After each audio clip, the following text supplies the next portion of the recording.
Aqui é a subidinha da loja. Aqui vem um corredor. E a Marlene sempre, né, desfilando, né?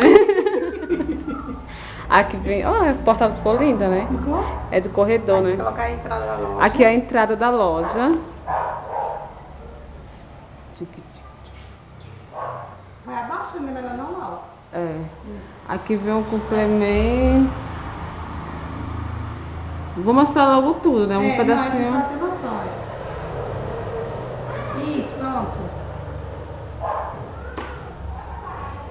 Nossa, grandão, hein, meu? Lá é, na janela é a frente da loja, tá? Nossa, mas é muito grande, né? Ai, Má.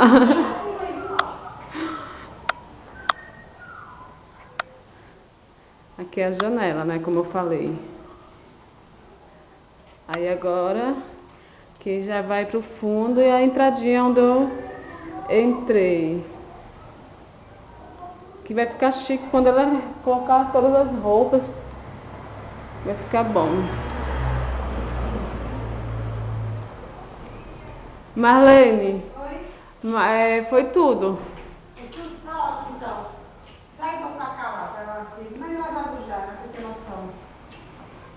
Aí tem que mandar por e-mail? Tudo, né? Aqui já sabe, né? Aqui Ficou da hora a né? janela, né? Já pegou, né? Já. Então tá ótimo. Pegou. Olá, vamos dar um caso.